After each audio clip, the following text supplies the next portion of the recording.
So, welcome to the operating system class. Today, we will be discussing about types of operating systems.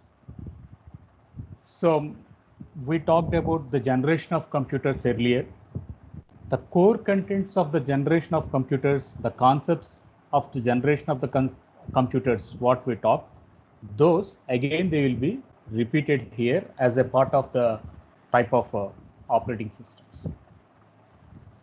So, coming to the different types of operating systems, the very first primitive will be the batch processing.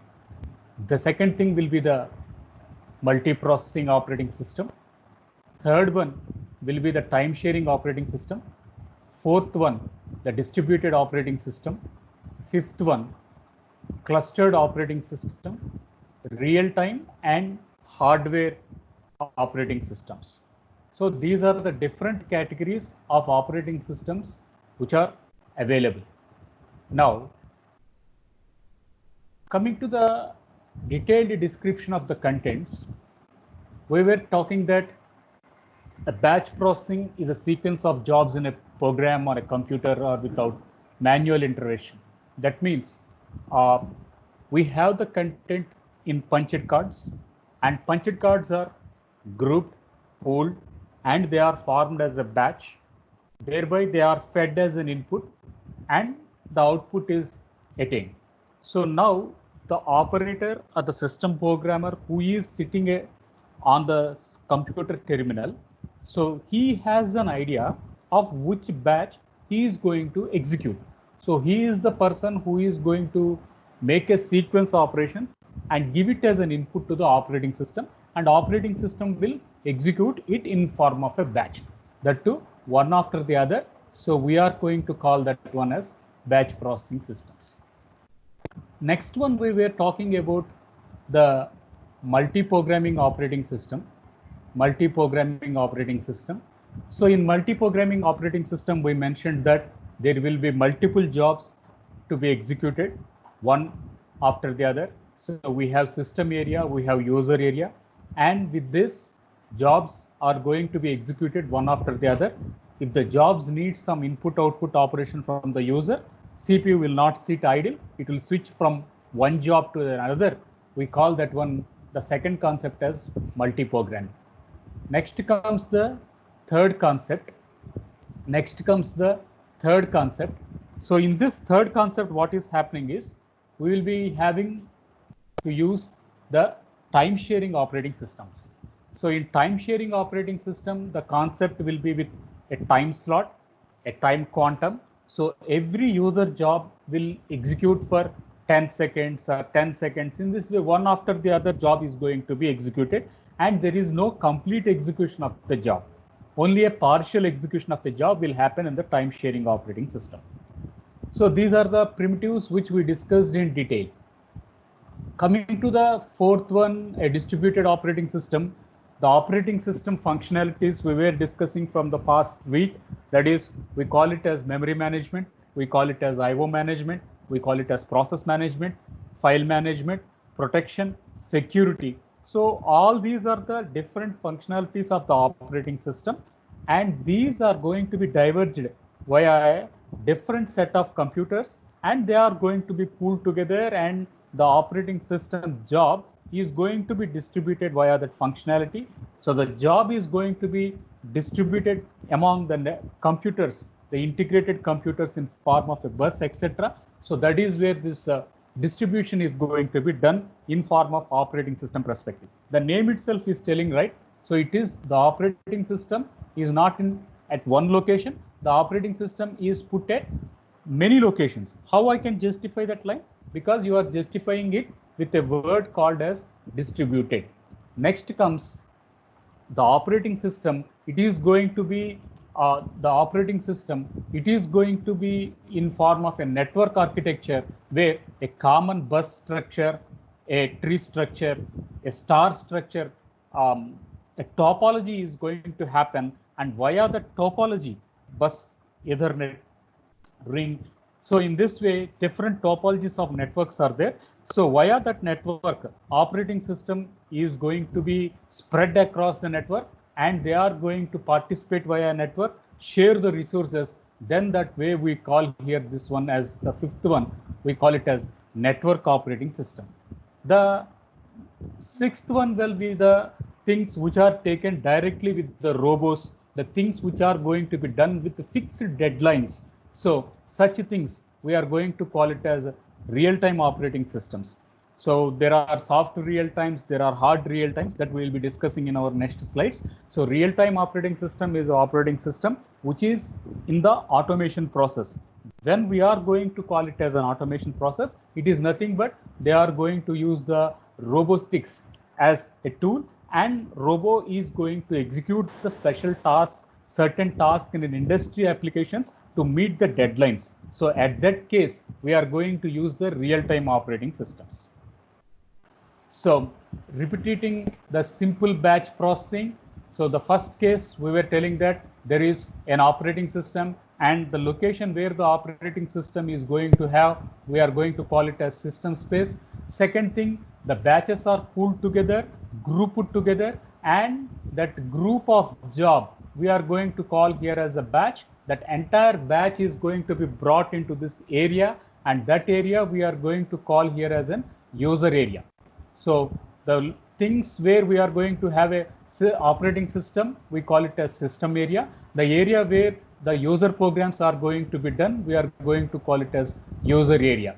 So one after the other, the jobs is going to be batched, the job is going to be pulled, and they are going to be executed. So that content we are going to call here as a batch processing. We discussed it yesterday in detail.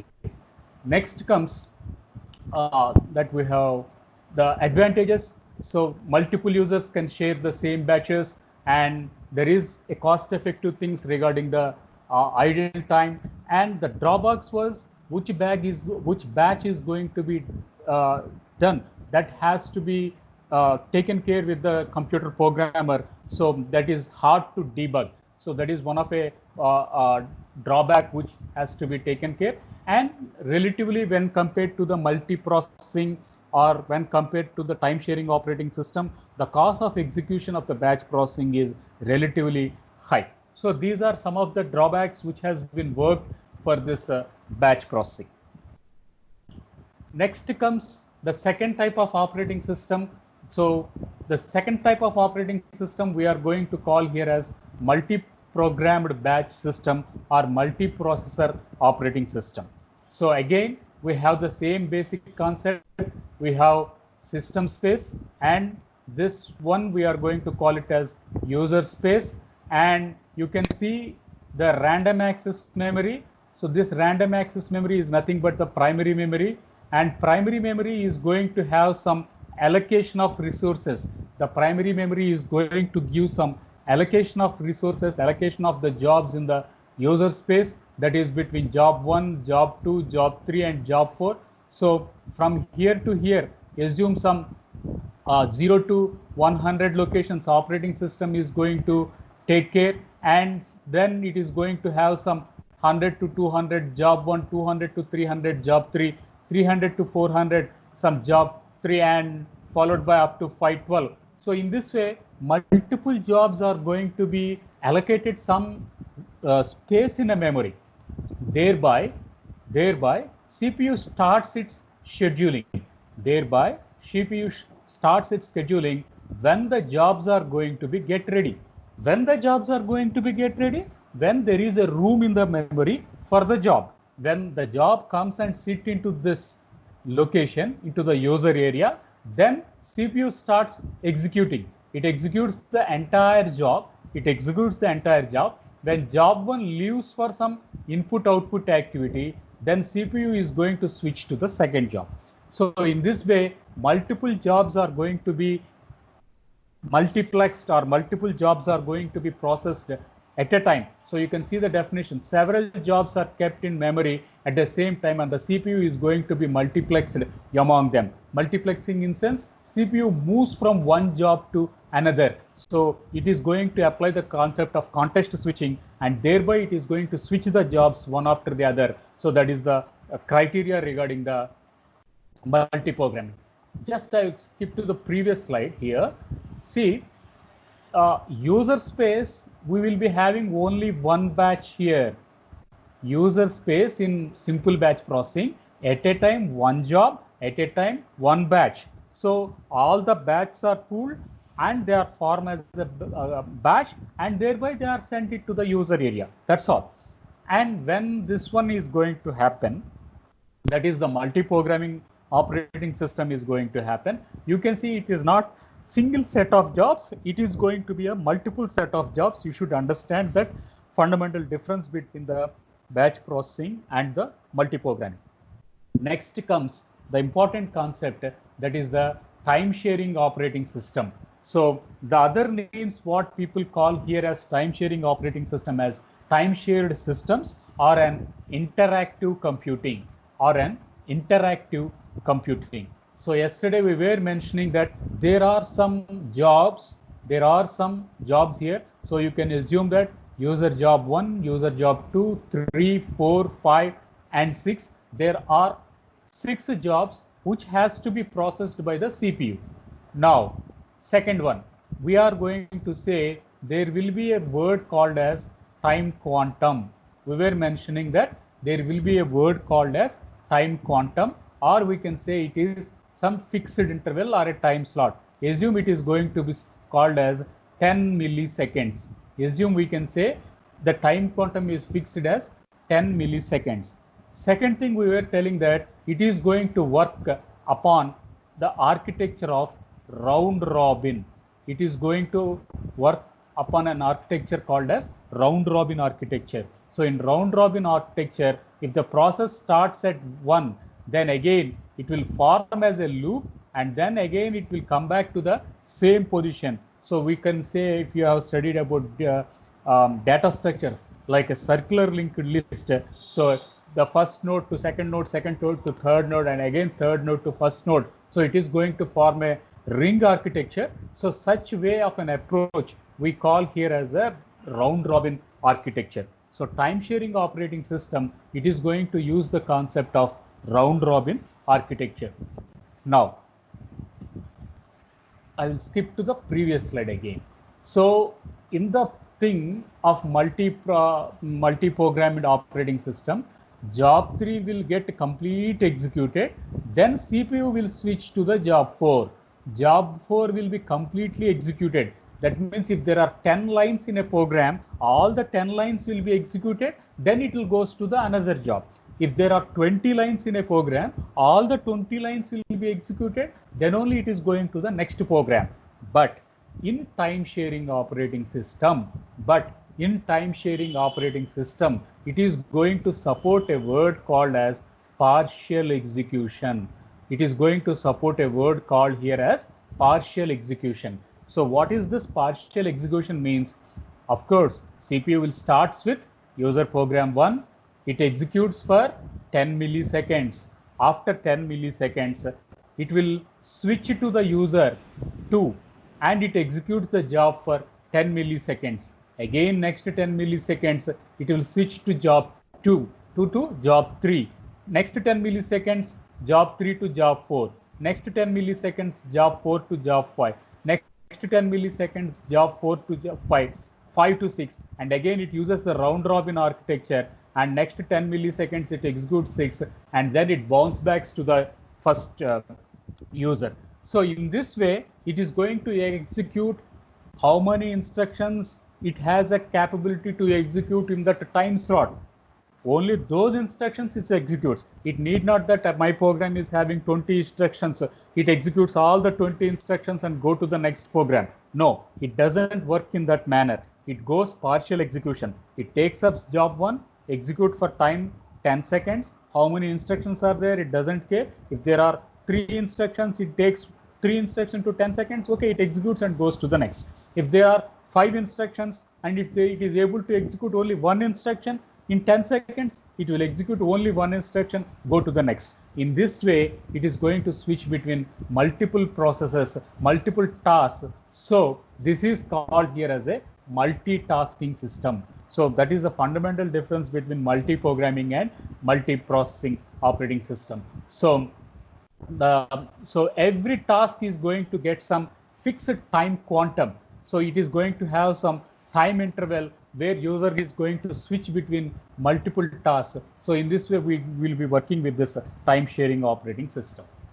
So coming to the advantages of what is time sharing operating system, the first advantage is we were mentioning that every 10 milliseconds it is going to switch from one job to other. That means every system is going to have an equal opportunity of the central processing unit and its resources. So the resources, what we will be calling it as resources. Resources can be the central processing unit, the CPU cycles, the CPU bus, the memory, and the I/O devices.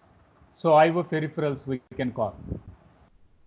So resources can be in control of the operating system, and the resources what operating system is going to control. It can be CPU, it can be CPU cycles, it can be bus, it can be memory, and it can be I/O peripherals. So all for each of all the resources, every job is going to get an equal opportunity, and there is a less chance for duplication. And the most important thing is they are going to attack the things what has happened in a batch processing. That is, some idle time is raised in the batch processing or in the spooling.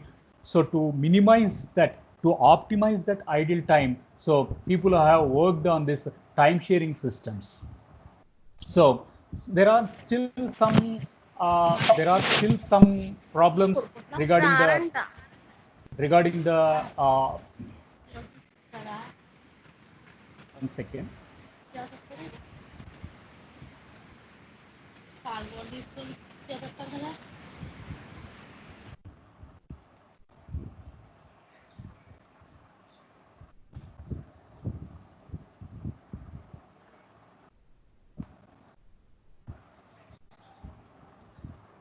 So there are some problems regarding this a time sharing operating system. So one thing, there may be chances of error prone. So we say there is some missing opportunity in the reliability. Second thing, some security issues, some integrity issues may rise. That is another problem. And purely it is going to be dependent on the computer network. So we say them data communication problem. So these are the three major difficulties or prawns which has to be solved as far as this time sharing operating system is concerned.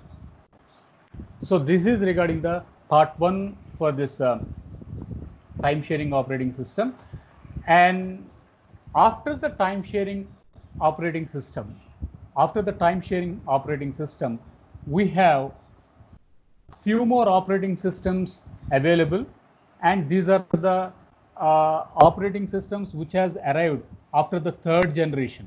So up to batch processing, up to multi-programming, up to time sharing operating system, the things have been developed of 3rd generation operating systems.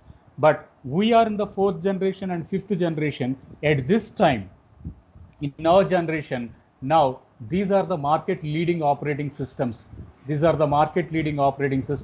One, they are calling it as distributed systems. Second one, they are calling it as clustered systems. Third, we call it as real-time systems. And fourth one, we call here as handheld computers. So we will discuss each and everything in detail. So before we are going to discuss about the distributed system or a clustered system or a real-time system or a handheld system, we should have some glimpses of symmetric multiprocessors and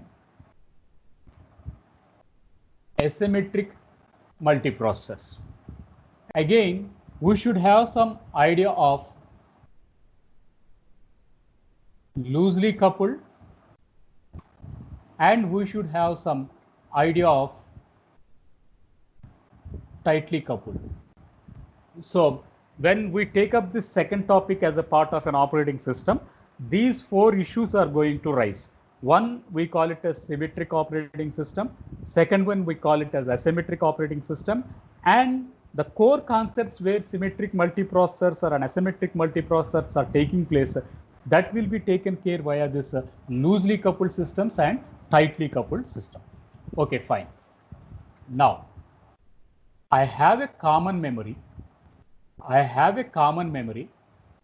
As it is common, I am going to call that one as shared memory. As the memory is common to all, then that memory is going to be called it as shared memory. And every CPU is there,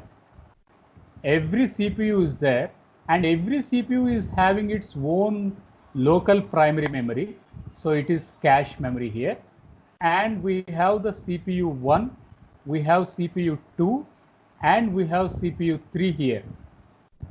Cache memory 1, cache memory 2, CPU 1, CPU 2, and CPU 3. Now, this architecture, we are going to call it as tightly coupled system. This architecture, we are going to call it as tightly coupled system. So, no central processing unit is having an individual memory.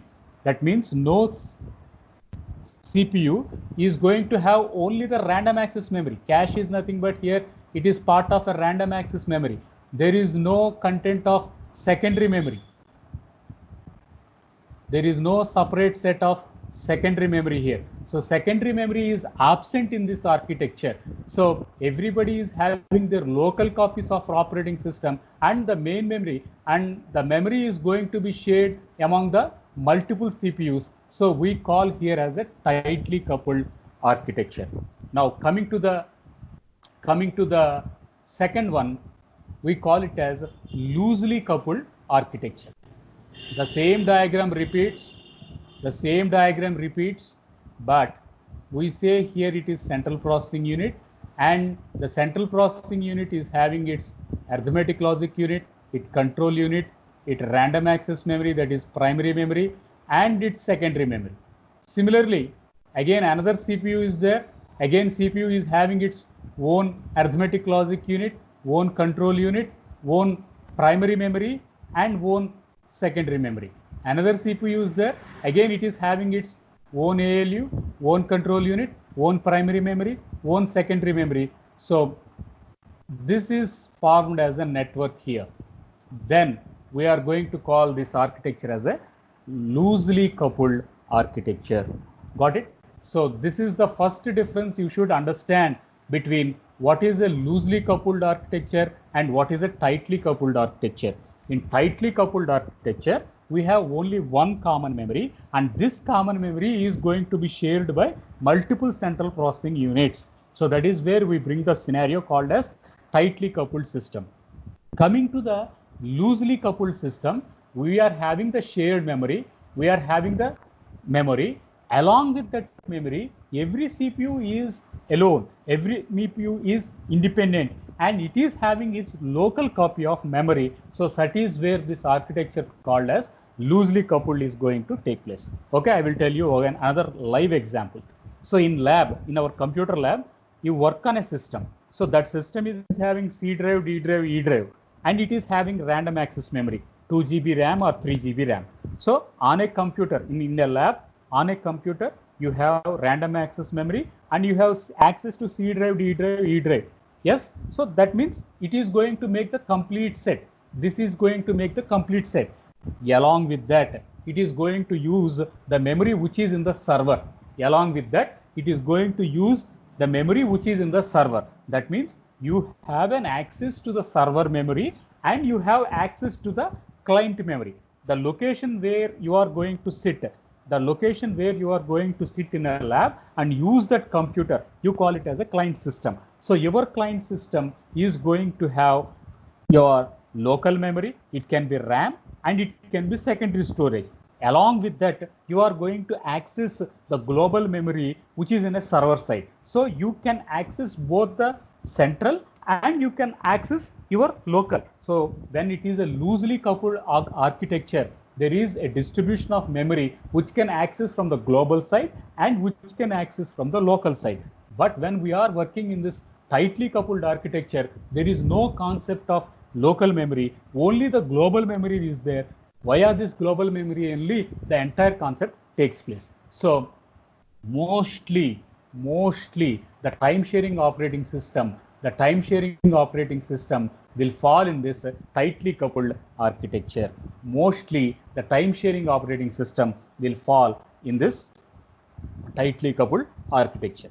Now, still we have two more funda words.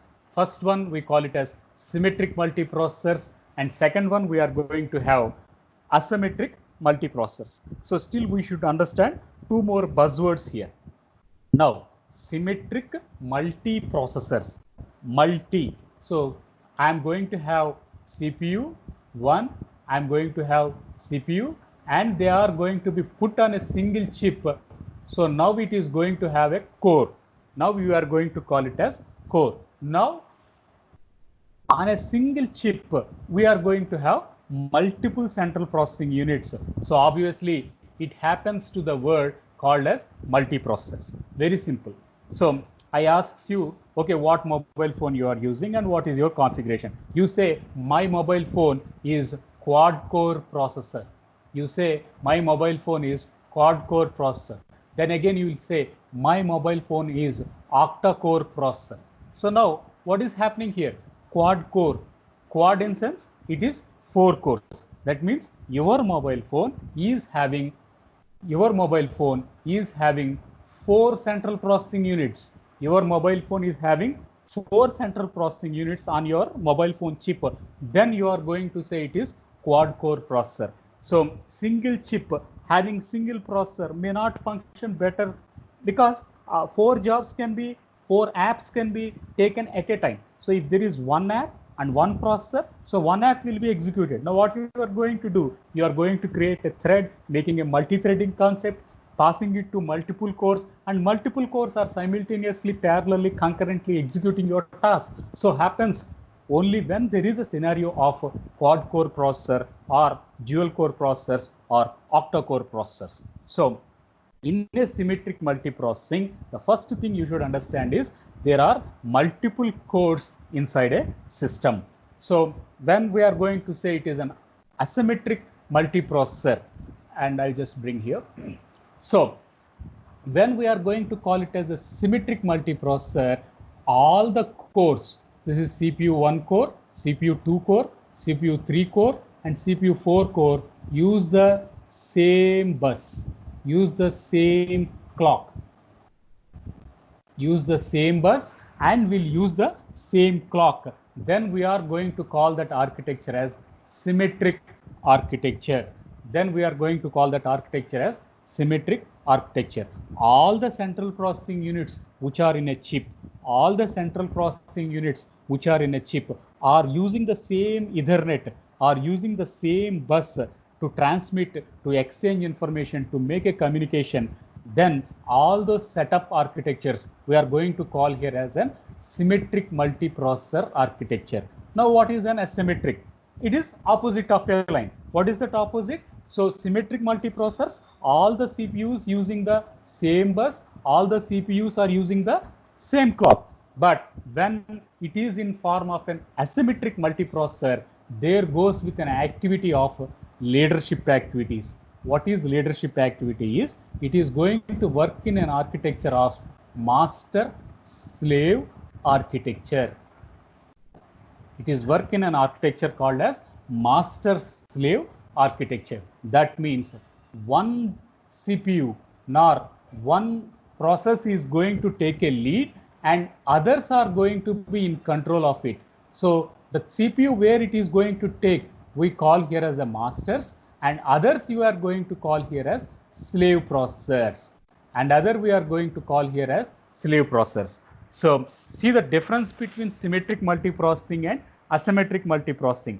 In symmetric multiprocessing, everyone is a leader. In symmetric multiprocessing, every CPU is a leader, and every CPU are using the same clock to transfer information, to exchange information. They are using to use the same bus and working on a same clock. So it is everything is in independency, but of course they are using the same bus and same clock. But what is happening in asymmetric architecture? But what is happening in asymmetric architecture is it is going to depend on an architecture called here as it is going to have in an architecture called as master slave architecture. That means one of a node is going to take a leadership and it is going to control the clock and it is going to assign the jobs to multiple processors and it is going to get it executed. So the thing where the CPU master node it is going to control, we call it as master clock,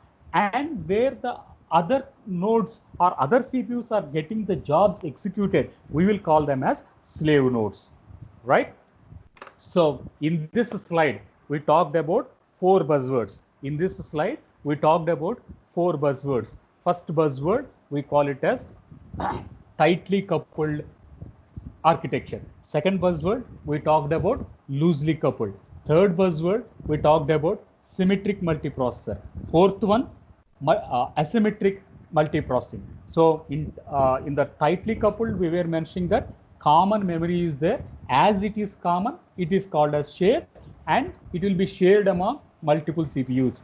Second one, we call it as loosely coupled architecture. In loosely coupled architecture, common memory will be there. Similarly, there will be memories with each and every central processing unit. So each and every central processing unit can have a luxury to use its own local memory, or it can use the shared memory. So it is having 2 options to use which memory it wants. So then you are going to call that architecture as loosely coupled architecture. Coming to the third one, we say here multiprocessors. When there is a word called as multiprocessor, every chip will have more than one CPUs. It can be dual core, it can be quad core, it can be octa core. So when we are going to say it is quad core, then on a single chip, there will be 4 CPUs. So all the CPUs, they are independent to each other, but they are going to work via a same clock and they are going to use a same bus to share, to exchange information, etc.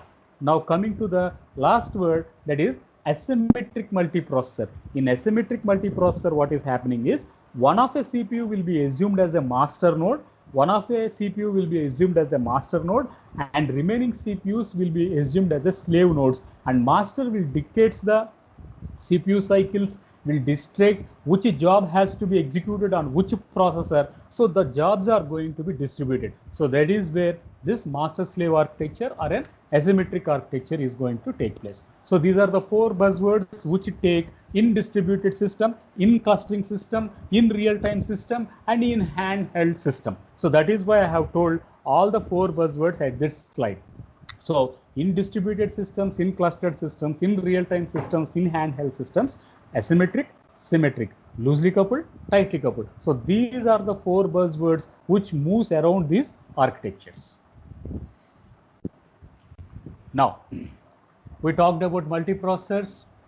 So we talked about multiprocessors. So when, see the definition here. So when there is a multiprocessor system, it is going to have more than one CPU, and more than one CPU it is able to communicate. Since it is going to have more than one CPU, it can execute 2 or more jobs at a time. It is going to say 2 or more jobs is going to happen. So obviously we will call that system as parallel system.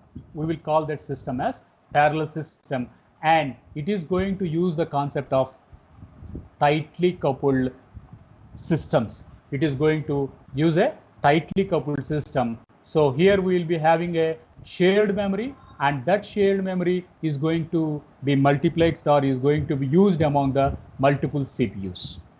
So what will be the advantages of parallel systems is, first one, it is going to increase throughput. It is going to increase throughput. So in a unit interval of time,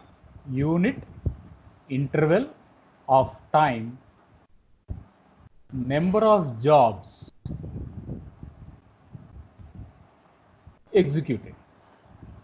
So in a unit interval of time, how many jobs a CPU was able to execute, then that definition we are going to call here as throughput. So if I say I have my visits, so in 1 hour, how many visits has happened to that site? So you upload some video in a YouTube, and you say between 9 to 10 in 1 hour time, 20 views I got. So number of views to my video are 20. So that 20 is called as a throughput. So throughput is I put some unit interval of time. Within that unit interval of time, how many number of hits or how many number of transactions has been processed in that unit interval of time, we call it as throughput. Second one was, it is as far as the cost is going to involve. So if I am saying batch processing, I can execute only one batch at a time. If I am going to say multiple processing based upon the memory speed, the number of jobs can be done, but of course it will be done one after the other. It will be done one job completed, another job completed. It doesn't see that multiple jobs are going to be done in parallel. So that lagging was happening in multi-programming. So now it is cost effective at that case. That means the cost is very high in that case. But now when it is going to do parallel processing, obviously cost is reduced because it is having dual core processor, quad core processor, and octa core processor. So multiple jobs can be done at the same interval of time. Therefore, definitely the cost is going to be affected. So cost is going to be reduced. So that is one of an advantage what we can emphasize. So obviously reliability we talked about earlier. So now coming to this parallel systems, we talked here. One, we call it as symmetric multiprocessing. So each processor is having an identical copy of operating system, and we can say that many processes can run at once without performance deterioration. That means we have this bus here, we have a bus here, and via this bus, the operating system will divide the user jobs to the system jobs. So every job is going to be assigned one CPU here. Every job is going to be assigned one CPU. So obviously there is no deterioration and there is no performance degradation. So multiple jobs it is going to assign to the CPUs which are idle. So multiple jobs are going to be done concurrently. We can say multiple jobs are going to be done or handled concurrently, are going to be handled parallelly. So in this way, this is one of a cost-effective technique where this symmetric multiprocessing is going to handle. So in this diagram, we can see that operating system is going to have a bus, is going to have a control over the clock, and it is going to assign the users the free central processing units. And there are 4 jobs, so 4 users can execute at a time.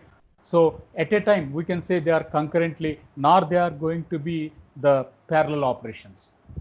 Next comes the asymmetric multiprocessing. So in asymmetric multiprocessing, you can say master processor is going to schedule and it is going to allocate the work to the slave processors.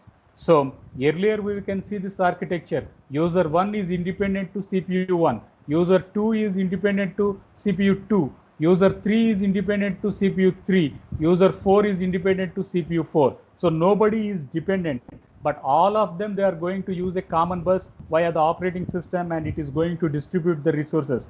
But you can see in this diagram, that is asymmetric multiprocessing, what is happening is there is a master process, and this is the master process what we can assume, and it is going to distribute the jobs between multiple CPUs. Of course, the common bus is there, and via the bus, operating system is going to manage the things. Operating system is going to distribute the things.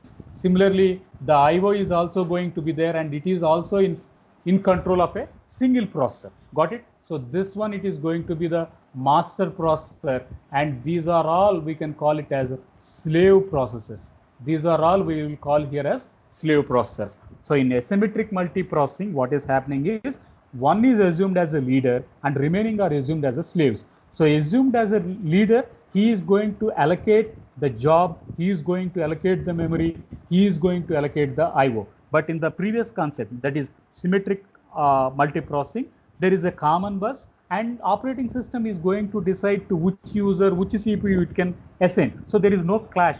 But of course, here also there won't be clash. But the thing is, it is in the master's management. So master clock or the master processor is managing the multiple jobs. So that is the two scenarios which come under this processing, that is parallel processing, that is symmetric and asymmetric.